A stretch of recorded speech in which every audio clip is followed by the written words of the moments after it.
El gobierno guatemalteco afirma que Estados Unidos iniciará con deportaciones masivas en los próximos días.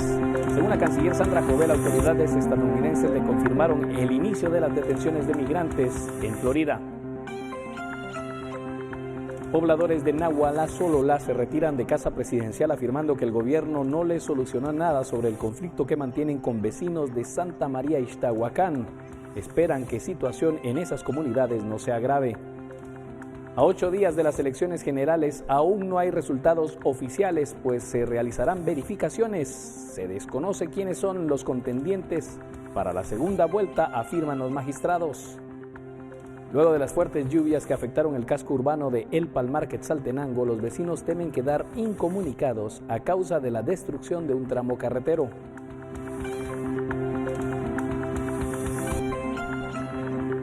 Y en noticias internacionales, mujeres saudíes celebran su libertad al volante al cumplir un año de que se puso fin a la prohibición de que las mujeres condujeran vehículos.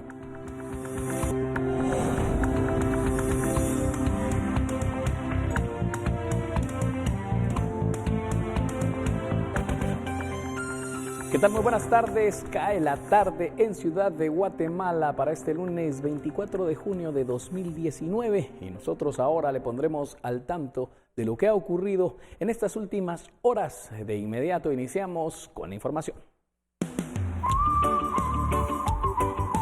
Siéntete bien en Farmacias Cruz Verde. Buen servicio no cuesta más. Iniciamos entonces de inmediato, aunque el presidente de los Estados Unidos, Donald Trump, pareciera que cambió la decisión de las deportaciones masivas de inmigrantes. La canciller Sandra Jovel en Guatemala dejó ver que Washington mantiene su plan original. Según la ministra, en los próximos días arrancarían esas deportaciones e iniciarían en Florida. Aunque no precisó la fecha exacta, la canciller Jovel dio a conocer que en breve comenzarán las deportaciones masivas anticipadas por Trump y luego canceladas tan solo hace unos días. La funcionaria afirmó que obtuvo la información directa de las autoridades estadounidenses, que confirman que las redadas masivas comenzarán en Florida y que por ello los consulados atenderán a los guatemaltecos para que estén enterados de su estatus migratorio. Se van a iniciar ya las deportaciones masivas de acuerdo a la ley 168, específicamente va a iniciar en el estado de Florida. Nosotros lo que vamos a estar es dando acompañamiento y asesoría legal a los guatemaltecos que así lo requieran, charlas informativas respecto a este tema para que se les pueda apoyar a los migrantes en Estados Unidos. Jovel explicó que en Estados Unidos hay un poco más de 2 millones de guatemaltecos. De esta cifra, unos 400,000 tienen papelería en orden. El reporte que tenemos nosotros en el total de Estados Unidos son 2.700.000 guatemaltecos. De esos 2.700.000 guatemaltecos, tenemos un aproximado de 400,000 guatemaltecos regularizados. Entonces, el resto consideramos que no está regularizado y una cantidad específica que sepamos que va a estar en Florida, no tenemos el registro. Sin embargo, estaremos atentos a poderles prestar el apoyo que se requiera. No sabemos cuántos van a ser, no sabemos si va a ser masivamente para Guatemala o para qué países. Y nada más prestarle la atención que se requiera. Nosotros estaremos dándole, si se necesitara trasladar más personal de otros consulados, pues así se hará en el momento que se requiera, pero por el momento estamos a la expectativa de lo que se vaya a dar en este momento. Las acciones comenzarían el fin de semana anterior, pero fueron pospuestas por Donald Trump por 2 semanas más a petición de los congresistas que buscan una solución política a este tema. Por una Guatemala en paz, Andrea Domínguez, y en cámara, María René Barrientos. Y en breve el Ministerio de Gobernación comenzará a aplicar las pruebas de ADN en Guatemala a los menores de edad que busquen cruzar las fronteras del país con el objetivo de comenzar a identificar, según el ministro de Gobernación, a posibles coyotes que negocian con la vida de los niños. Así lo anunció la cartera del Interior, que también anunció el regreso de Kevin McClennan, secretario de Seguridad de Estados Unidos, para sostener una reunión con los ministros de El Salvador y Honduras. La idea aparentemente es afinar los detalles para la implementación de este plan del cotejo de ADN y otros que afirma el Ministerio de Gobernación se están negociando con Estados Unidos en materia migratoria y seguridad de las fronteras. Este viaje que hicimos en acompañamiento de primera dama que está liderando la protección de los menores de edad guatemaltecos y de la señora canciller, lo que nos permitió fue entender y saber cómo lo está aplicando el gobierno de Estados Unidos. Como se mencionó allá, esta es una herramienta tecnológica que permite asegurar que el menor de edad tiene una relación familiar con las personas adultas que lo acompañan. Encontramos una serie de casos ahí en los cuales realmente lloran sangre, porque nos comentaron de algunos casos y voy a hacer referencia de uno. Había una madre que su hijo iba enfermo con un virus de gripe y desafortunadamente al llegar allá falleció. Lo triste del caso es que esta madre utilizó al niño para entrar y después de que el niño falleció, ella decidió continuar su ruta y dejó a su niño fallecido ahí. No presten, no alquilen y no den a sus hijos con una motivación equivocada. Los menores de edad, y a raíz de estas pruebas de ADN, nos comentaron las autoridades norteamericanas que identificaron de la muestra que hicieron 30% de casos fraudulentos. Ahora, ¿cuál es el mensaje? Esos mayores de edad, de ese 30%, fueron sujetos de imputaciones penales. Imputaciones penales que hoy los tienen detenidos y en un proceso penal judicial. No hagan uso de los menores de edad para tratar de entrar al territorio norteamericano. Les va a dar una repercusión penal que puede implicar la cárcel. Y en otros temas, 285.566 personas han resultado afectadas durante la temporada de lluvias de este año. Solo este fin de semana se sumaron otras 20.000. La Conred reporta 22.109 personas afectadas por inundaciones, derrumbes y fuertes vientos, además de carreteras dañadas por deslizamientos, principalmente en sectores del suroccidente del país. En las últimas 24 horas en el país estamos hablando alrededor de 20.000 personas que resultaban afectadas y también alrededor de 18 viviendas con daños por fuertes vientos y luego de que también árboles cayeron sobre estas viviendas. Entre los departamentos más dañados se encuentran Guatemala, Quetzaltenango, Retalhuleu y Suchitepeques. Actualmente continúa el monitoreo principalmente en las áreas más vulnerables. Áreas, por ejemplo, Retalhuleu, Suchitepeques, Quetzaltenango, acá en el departamento de Guatemala también se tuvieron algunas eventualidades, derrumbes, por ejemplo, inundaciones, problemas de fuertes vientos. Acá en el departamento de Guatemala fueron 2 derrumbes en el municipio de Misco como tal, uno en el kilómetro 24 de la ruta interamericana, también en el kilómetro 18 en el sector de Lodebrán. En este caso la coordinadora municipal estuvo trabajando y realizó la limpieza de estos lugares. Luego ya en Suchitepeques tuvimos problemas por fuertes vientos, inundaciones que se dieron, en el caso de Retalhuleu también fuertes vientos. En lo que va de la temporada lluviosa suman 185.566 personas afectadas, 350 damnificadas y 981 evacuadas, además de 22 personas albergadas. Por una Guatemala en paz, Dadiana Cabrera y Carlos Hernández.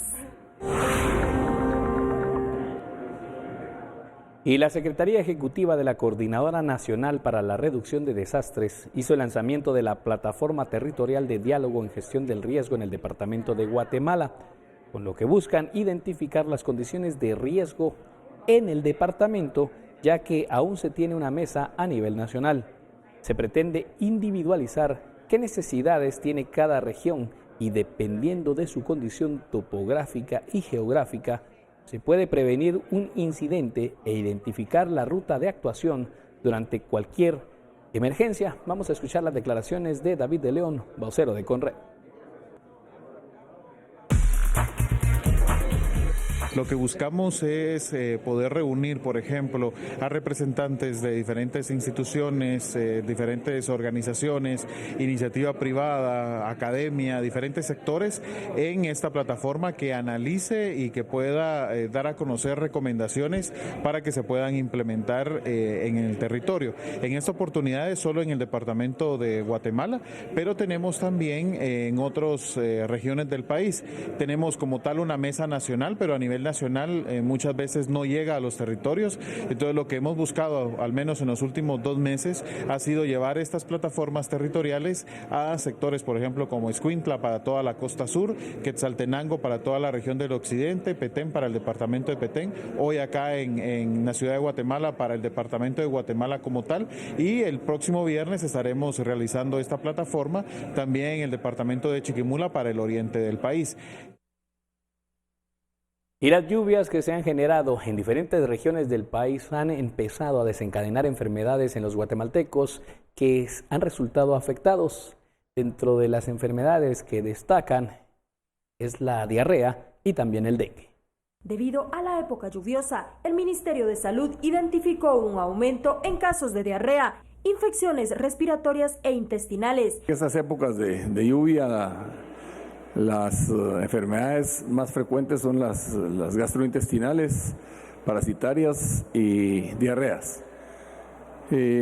Siempre mantenemos un número determinado de infecciones respiratorias, más que todo en tercera edad y niños, pero los hospitales los tenemos estables y lo que más ha llegado son problemas de deshidrataciones y diarreas.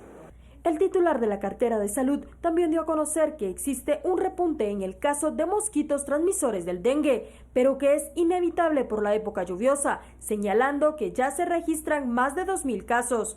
Otra cosa que ha habido es un poco de repunte en lo que es el dengue, es una época rica en agua, entonces ahí crecen mucho los zancudos y tenemos un repunte de dengue. El año pasado fueron 8,000 casos, ahorita vamos ya por 2,500, pero hay áreas específicas como Escuintla, Petén, Quetzaltenango, donde han habido brotes de dengue. Ninguno de dengue grave, sino que todos son dengue normal. Ante esta plaga ya se encuentran aplicando los programas de fumigación para evitar la malaria y el dengue, así como otras infecciones derivadas del piquete de los mosquitos. Por una Guatemala en paz, Andrea Domínguez, y en cámara, María René Barrientos. ¿Y cómo estará la situación del clima en estas próximas horas? Por ahora los cielos se mantienen nublados, pero sin presencia de lluvia. Es Pamela Valdés quien nos tiene el informe completo.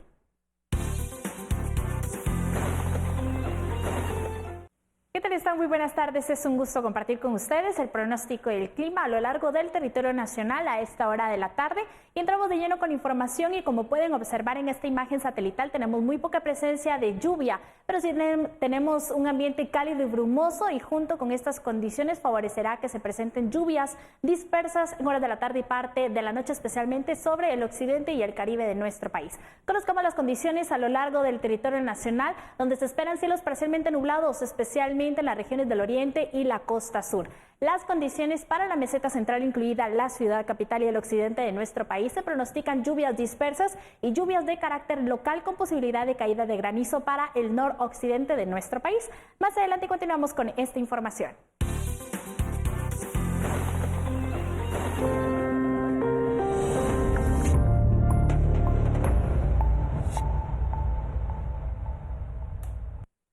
Y se tenía planificado iniciar con la revisión de las actas, pero los fiscales de los partidos políticos se retiraron a la espera de que los magistrados del Tribunal Supremo Electoral atendieran las demandas.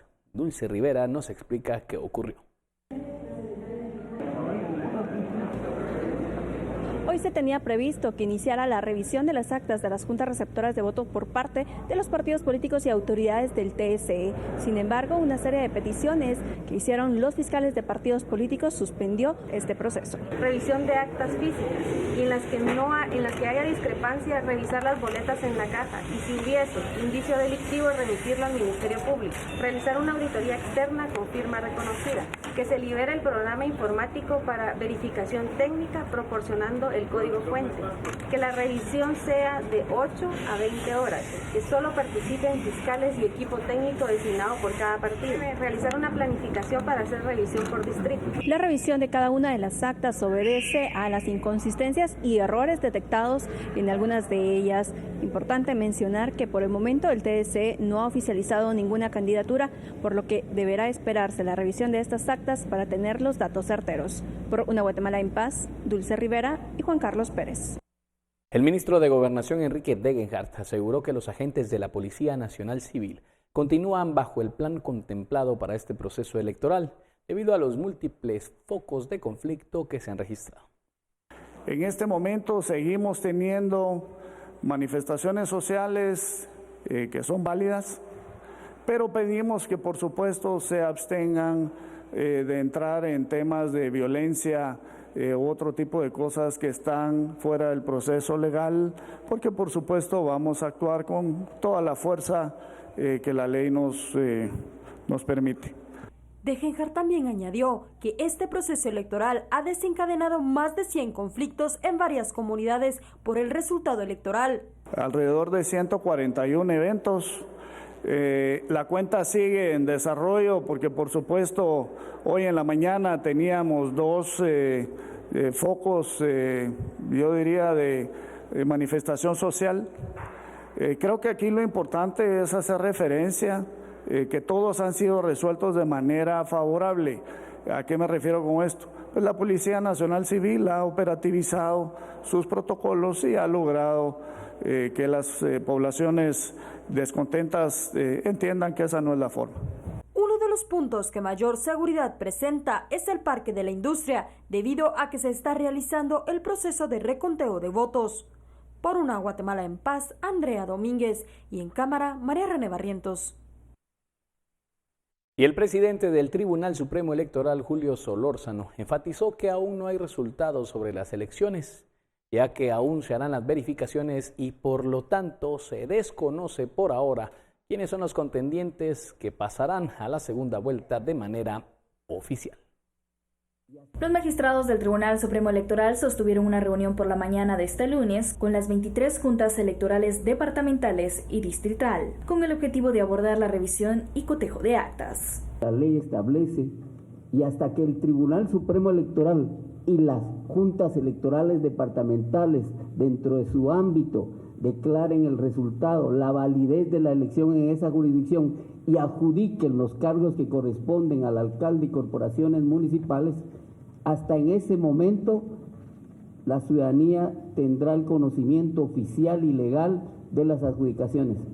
En tanto y cuando no sucede y se dé ese hecho fundamental, aún estamos en esa fase, a la cual le informamos a la ciudadanía precisamente para que no se deje sorprender por una serie de comentarios, alusiones, etcétera. Aún no ha concluido esta fase de las elecciones, las 4 elecciones y la presidencial, que tendrá que decidirse quiénes son las 2 planillas que irán a una segunda vuelta presidencial. A la pregunta si los candidatos que preliminarmente resultaron ganadores podían realizar campaña anticipada, el magistrado presidente enfatizó que aún no hay resultados oficiales. Además, indicó que se harían las revisiones necesarias durante esta semana. Por Una Guatemala en Paz, Verónica Orantes y Juan Diego González.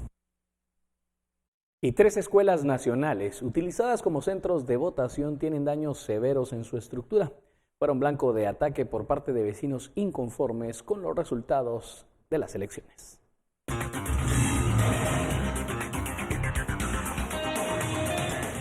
De 5 escuelas públicas utilizadas como centros de votación en San Antonio y Lotenango, 3 fueron destruidas por personas descontentas por los resultados. Las escuelas de Chillá, Patzalá y la escuela Mario Méndez Montenegro, ubicada en el centro del municipio, son las más dañadas.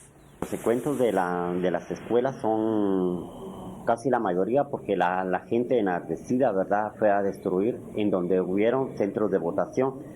Destruyeron por dentro y por fuera. Esos establecimientos quedaron prácticamente inservibles porque la gente no tomó conciencia en destrucción del mobiliario también. Los daños todavía se observan en la escuela de Patzalá, a donde los maestros no han podido ingresar.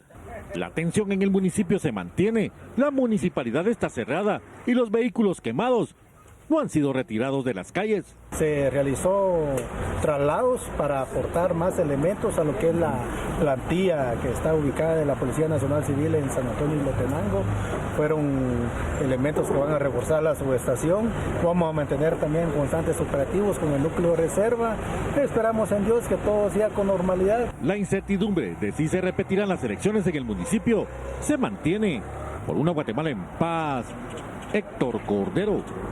18 horas con 24 minutos y la propaganda política en la ciudad capital ha sido recogida por trabajadores de la municipalidad. Esta propaganda incluso ha incrementado los desechos en un 8%. La municipalidad inició su campaña de limpieza después de la propaganda de los partidos políticos. Retiraron propaganda tanto del suelo como de los más de 95,000 postes que hay en la ciudad. Esto aumentó la recolección de desechos en un 8%. Si bien cabe mencionar, en un porcentaje muy elevado se utilizaron para colocar propaganda partidaria y es por ello que ya el plazo había vencido de los 3 días para que los partidos la pudieran retirar y procedimos a retirarla. Siempre llevándola hacia un espacio dentro del vertedero de la zona 3 para que los partidos políticos que desean la puedan ir a traer ahí. No va a estar mucho tiempo. Posterior a esto, nosotros la trasladamos hacia los guajeros, dentro de los 1,200 guajeros, hay quienes utilizan este material para poderlo reutilizar, siempre tomando en cuenta que hay que trasladar la información al Tribunal Supremo Electoral, que es el ente que al final debe regular todo este tipo de acciones, porque se nos había comentado desde un inicio que los partidos políticos iban a colocar su publicidad partidaria y posterior a eso, al terminar el proceso electoral, la iban a retirar. Sí hubo una demanda bastante elevada al colocar la publicidad, más una ausencia de muchos partidos al retirar la publicidad partidaria. Son 1,000 elementos de limpia y verde que están enfocados a la limpieza de la ciudad, pero en determinado momento cada una de las cuadrillas se dio a la tarea de bajar toda la publicidad de los postes, los que tenían el tipo burrito, digamos, en las áreas verdes y espacios públicos, también fueron retirados. Por una Guatemala en paz, Esli Melgarejo. Y en el caso financiamiento electoral ilícito del Partido Unionista, los funcionarios de la Municipalidad de Guatemala, Luis Pedro Villanueva Mirón y Héctor Adolfo Cifuentes Mendoza, rindieron declaración y son señalados por fraude, peculado y financiamiento electoral ilícito. En la audiencia de primera declaración, el fiscal de FESI, Luis Mejía, acreditó la existencia de 2 grandes planes dentro de la estrategia partidista, sostenido dentro de la comuna capitalina. Usted autorizó y permitió, junto con el resto de miembros del Comité Técnico FAPU, sufragar los gastos generados y, en consecuencia, la sustracción de los fondos del Fideicomiso de Apoyo a la Planificación Urbana, con el fin de dar marcha a los planes políticos partidarios denominados como Plan 8 y Plan Hormiga. El denominado Plan Hormiga consistió en convertir a cada uno de los trabajadores municipales un captador de votos, y el Plan 8, diseñado para que a través de actividades de convivencia y capacitaciones al interno de la Municipalidad de Guatemala, se captaran los votos de los trabajadores en favor del Partido Unionista y de Álvaro Arzú. Haciendo que toda actividad que se realizara fuera con tintes políticos y con el fin de vender la imagen del señor Álvaro Arzú, el Partido Unionista, y con eso beneficiándose también usted al ser postulado por dicho partido y ser partícipe de los mismos. Para que los fondos públicos del Fideicomiso de Apoyo a la Planificación Urbana fluyesen sin restricciones, se utilizó el engaño, disfrazando los pagos mediante facturas alteradas o falsas. Logró que fueran sufragados los gastos generados por lo anterior y, en consecuencia, la sustracción de los fondos del Fideicomiso de Apoyo a la Planificación Urbana. Dichos servicios de capacitación fueron prestados por el ciudadano mexicano José Jesús Gómez Espejel. Por una Guatemala en paz, Suseli Contreras y Alejandro Escobar.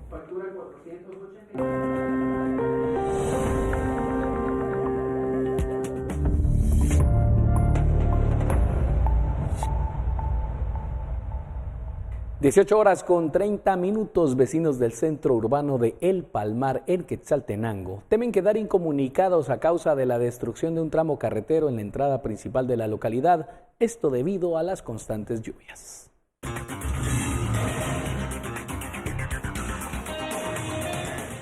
Pobladores indicaron que el problema se hizo más fuerte desde el domingo último, ya que por el desbordamiento de algunos ríos, la carretera fue socavada y los dejó incomunicados por varias horas.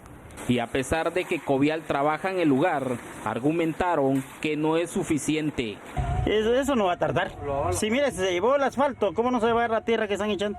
Aquí así es, si se había levantado y ayer que casi 45 minutos, miren cómo hizo, se llevó el asfalto. Bueno, no solo les afecta a ustedes, sino también a las personas que sacan su producto. Sí, porque digamos nosotros que vivimos no tenemos un sueldo, pues tenemos que hacerlo. Y mire. Los vecinos piden a las autoridades que hagan algo de inmediato, porque esa carretera sirve como vía alterna para quienes viajan de Suchitepeques a Quetzaltenango. Hoy solo tiramos base, ya que la planta distribuidora de mezcla asfáltica no se encuentra, pero ya mañana a tempranas horas ya vamos a tirar mezcla asfáltica, ¿verdad? Ya dejando el terreno preparado, ¿verdad? Primero Dios, hoy vamos a dejar lo mejor posible que se pueda, ¿verdad? Ya para mañana tirar mezcla asfáltica. Algunos automovilistas comentaron que los agujeros están en una ubicación peligrosa porque están al inicio de una curva prolongada y no hay señalización, y eso ha causado algunos accidentes de tránsito. Por una Guatemala en paz, reportó para Noticiero Guatevisión, Rolando Miranda. Y en más información que se origina en otros departamentos, por más de 6 horas, pobladores de Nahualá, en Sololá, bloquearon el paso de la ruta interamericana entre los kilómetros 157 y 160. Los vecinos demandan la presencia de fuerzas combinadas en el área del conflicto que mantienen con Santa Catarina a Ixtahuacán. La medida causó complicaciones para los comerciantes y los viajeros.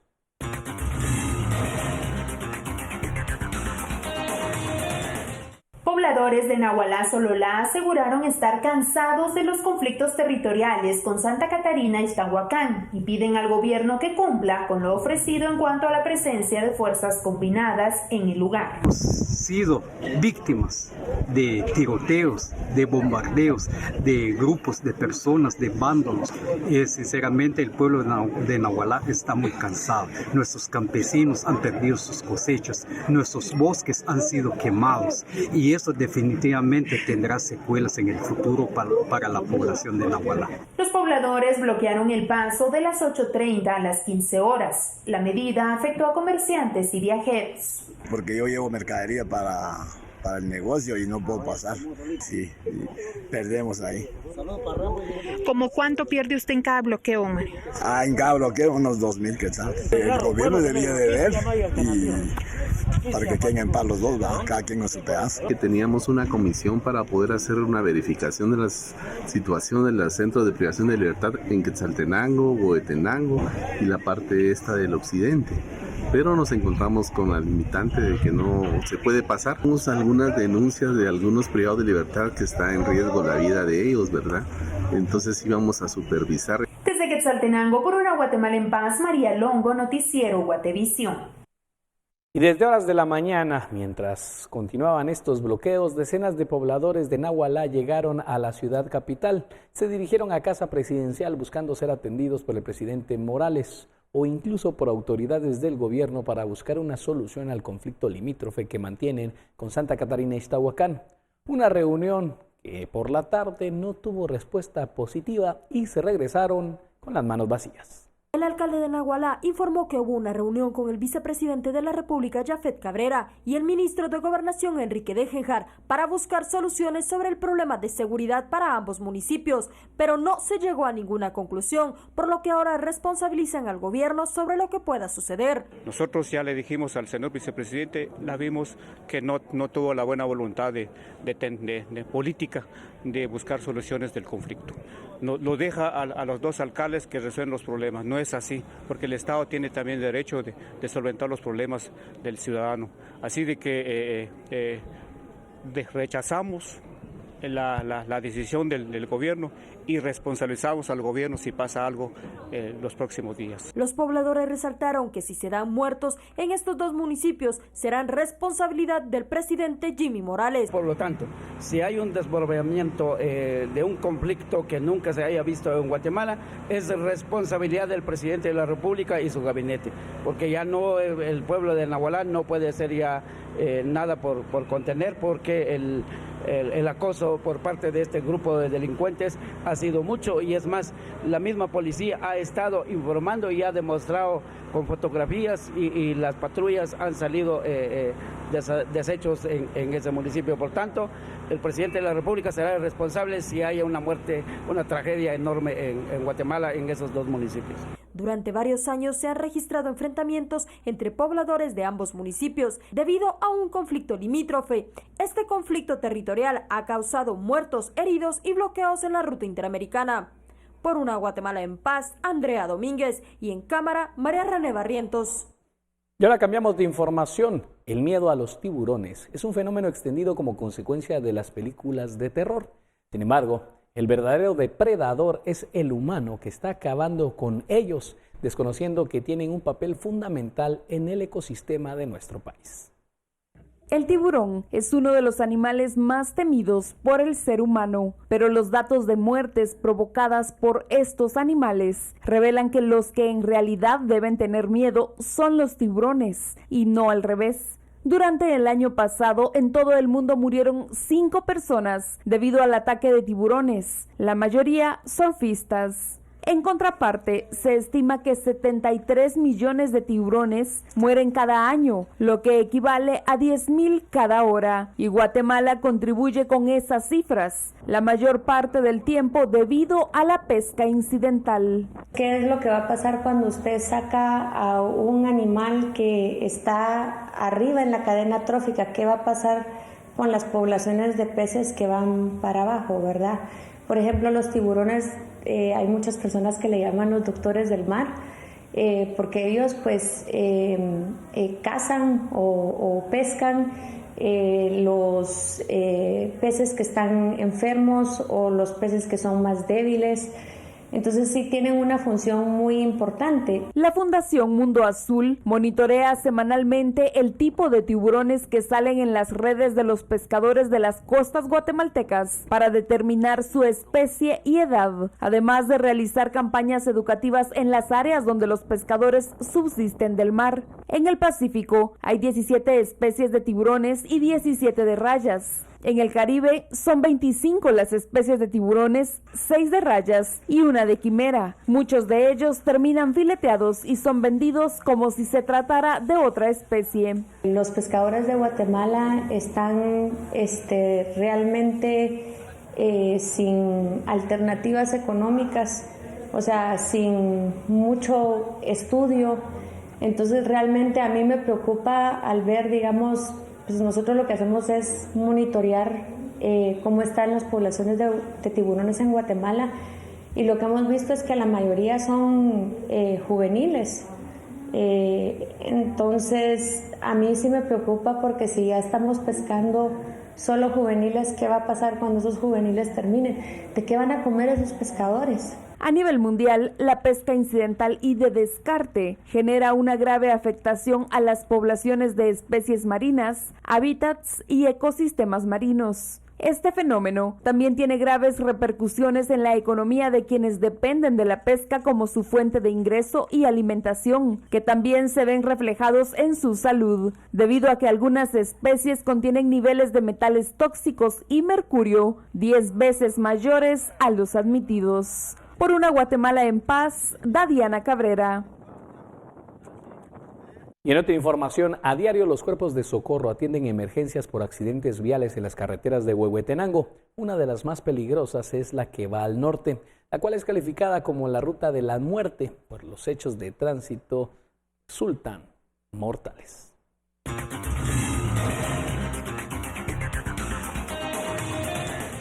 Un rescate del fondo de los barrancos de la Ruta Nacional 9, que de la cabecera une los municipios del norte, regularmente tarda entre 1 y 4 horas. Bomberos voluntarios aseguran que los barrancos superan los 700 metros de profundidad, por lo que incluso utilizan varias cuerdas para llegar al fondo, de donde han tenido que extraer víctimas mortales.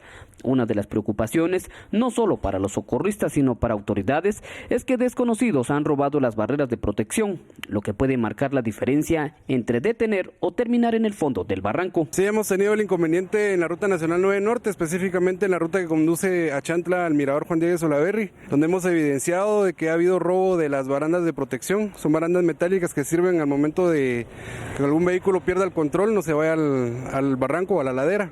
Unas que extraen material pétreo o agregados, piedrín y arena, en toda esta ruta. De acuerdo con el funcionario, las barandas han sido ubicadas en los lugares en donde se extrae piedrín en la Zeta Chantla. Esta ruta corresponde a Covial, ellos son los encargados de realizar los trabajos de protección, entonces nosotros vamos a darle seguimiento directo debido a que han habido múltiples accidentes donde han habido pérdidas de seres humanos. Los bomberos voluntarios afirman que un accidente es mortal porque se desconoce la carretera, fallas en el sistema de frenos o porque se han robado las barandas de seguridad de las carreteras. En tan solo 2 meses, 18 personas perdieron la vida en distintos accidentes en los Cuchumatanes. Por una Guatemala en paz, reporta Mike Castillo, Noticiero Guatevisión.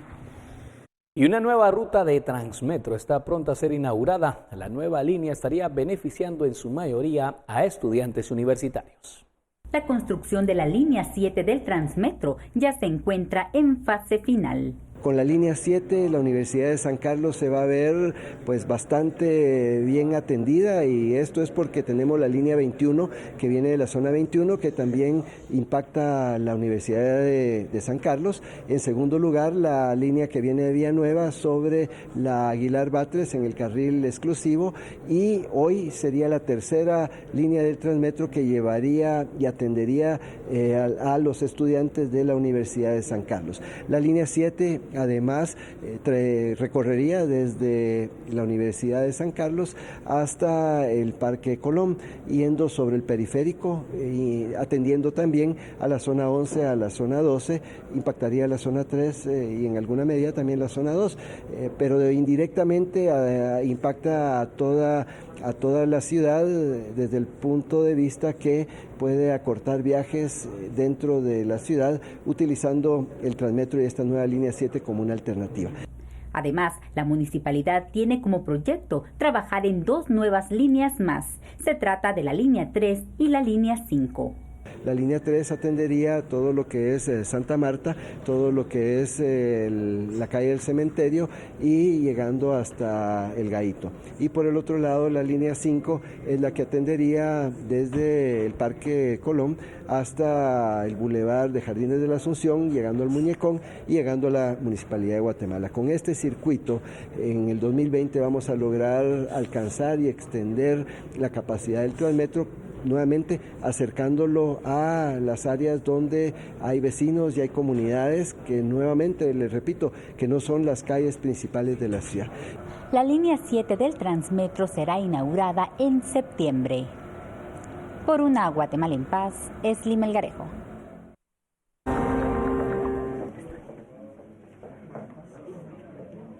Justicia en el caso Transurbano. El empresario Gustavo Alejos, exsecretario privado de la presidencia, en el gobierno del presidente Álvaro Colom, logró frenar la apertura a debate del caso Transurbano.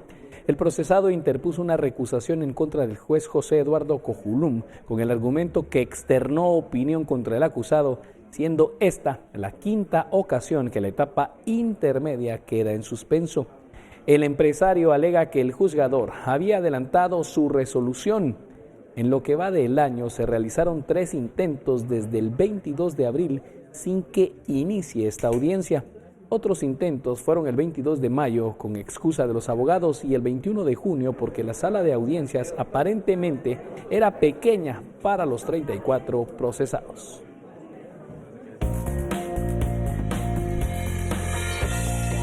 Y se cumple un año desde que Arabia Saudita puso fin a la prohibición a las mujeres de conducir automóviles, una medida que marcó un antes y un después en este reino ultraconservador.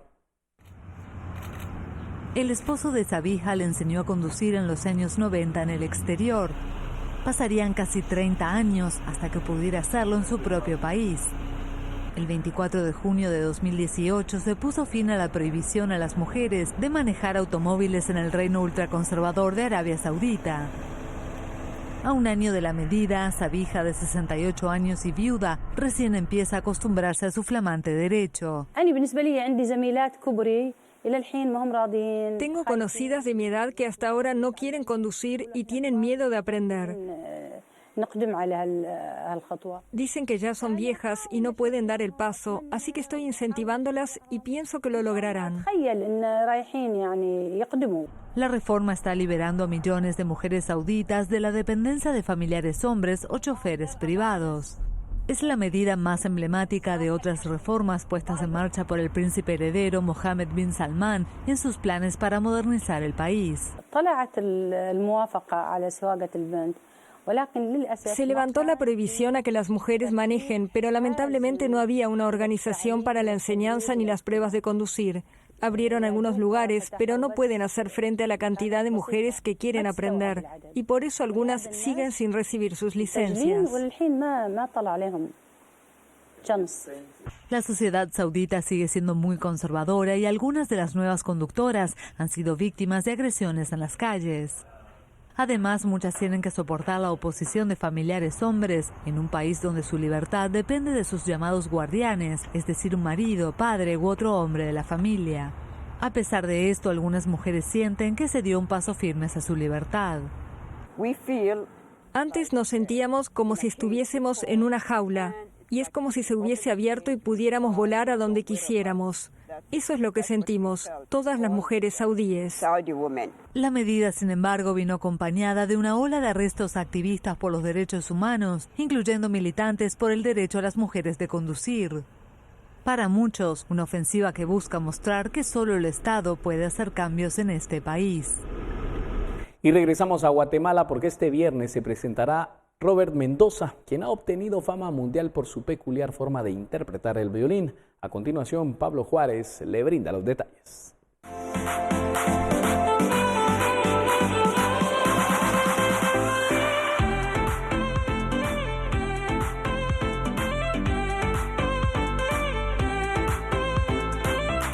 Este viernes 28 de junio, el Teatro Lux se convertirá en el escenario en el que se presentará el reconocido músico Robert Mendoza, un violinista que ha conquistado el Internet.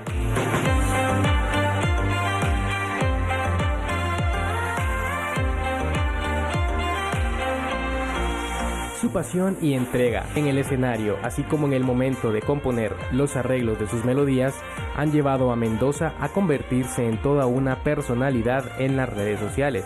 En YouTube, sus videos alcanzan hasta 22 millones de vistas y su página de Facebook está próxima a llegar a los 800,000 seguidores. El músico español alcanzó la fama por su singular manera de interpretar con el violín temas populares de artistas como Michael Jackson, Adele, David Guetta, John Legend, Miley Cyrus y J Balvin, entre otros. Desde baladas hasta reggaetón, el repertorio de Mendoza promete una noche inolvidable para quienes lo escuchan.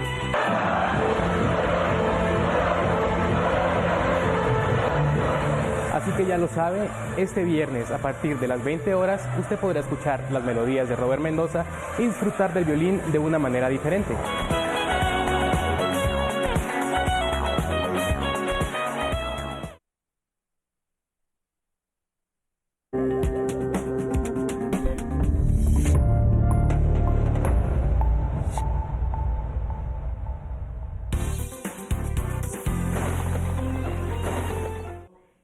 Con más información referente al clima y conozcamos las condiciones para la franja transversal del norte, donde se pronostican cielos parcialmente nublados, especialmente para Petén y las Verapaces, y lluvias dispersas para el Caribe y el occidente del país. Las condiciones para la ciudad capital en los próximos 3 días: esperamos cielos parcialmente nublados en horas de la mañana, pero por la tarde posibilidad de lluvias, y las primeras horas de la noche acompañadas de descargas eléctricas. Y el termómetro nos marca las temperaturas máximas entre los 25 a los 26 grados centígrados. La salida del sol será a las 5:34 minutos de la mañana y se ocultará a las 6:34 minutos de la tarde. Hasta aquí llegamos con información del clima, pero siga bien informado aquí en Noticiero Guativisión.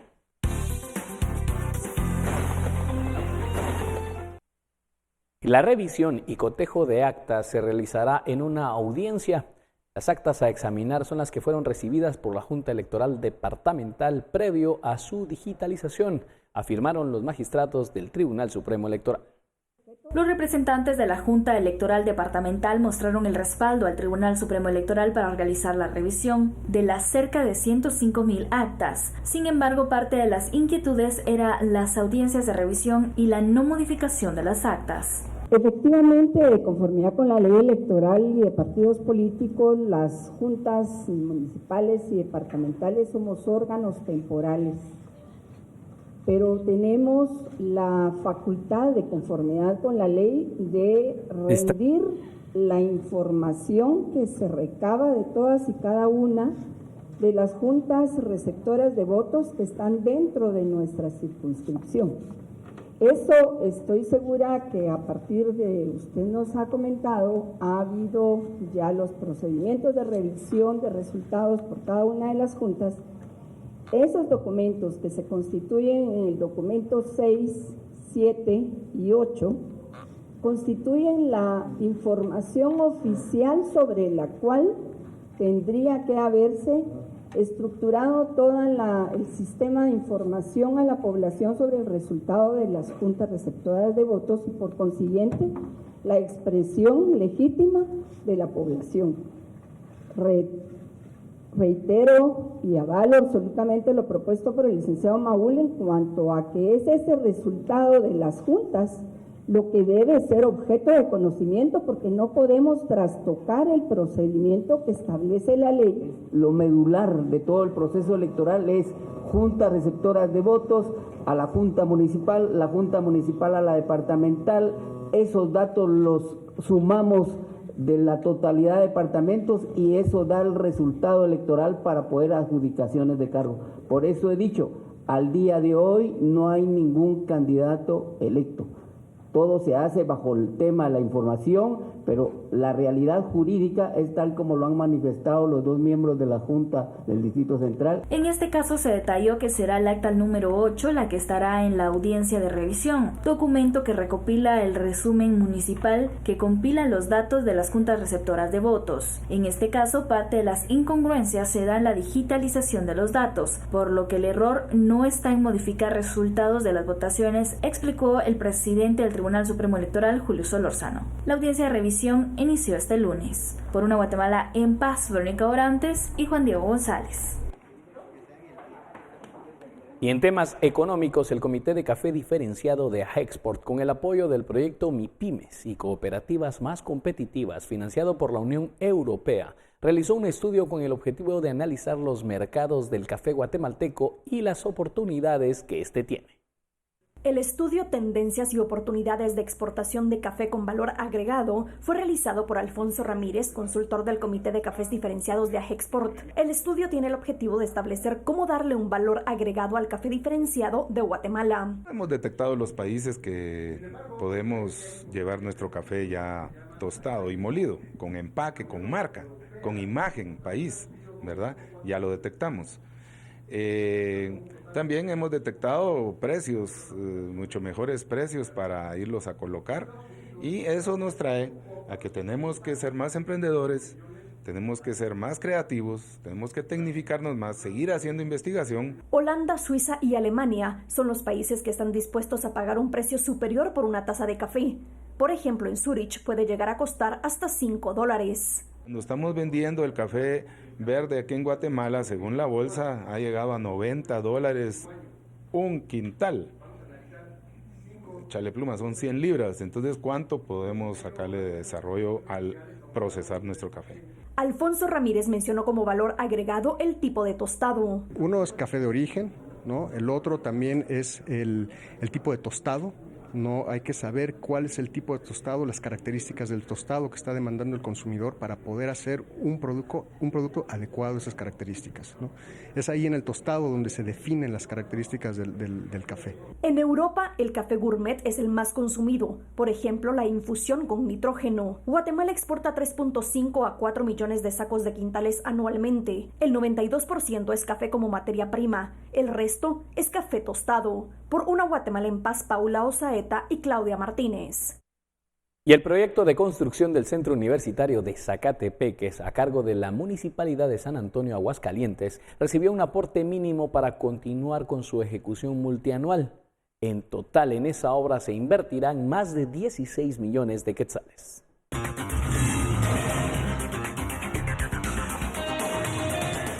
El proyecto será ejecutado en el periodo fiscal 2019 y 2020 y beneficiará a la comunidad estudiantil universitaria del departamento a iniciativa de la sociedad civil y la Municipalidad de San Antonio, Aguascalientes. En este momento pues ya hay un convenio firmado, está por asignarse su primer desembolso, ¿verdad? La primera cuota que es la que se les da para poder iniciar el proyecto.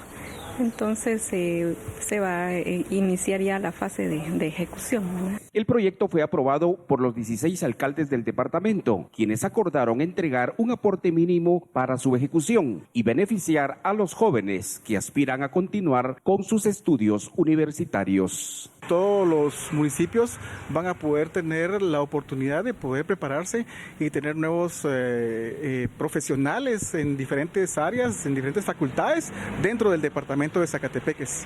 El terreno fue donado por una organización no gubernamental y los trabajos de limpieza ya iniciaron. Por una Guatemala en paz, reportó para Noticiero Guatevisión, Julio Sicán.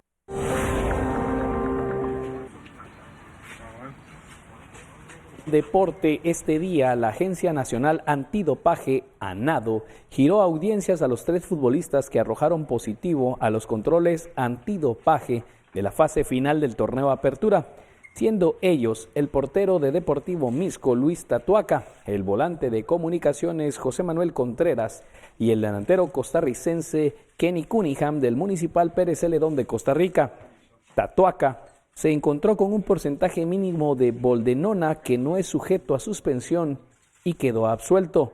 Mientras tanto, en el caso de Cunningham y José Contreras, la abogada de ambos presentó un memorial donde está solicitando que no se realice ninguna audiencia debido a que tienen dudas sobre el procedimiento.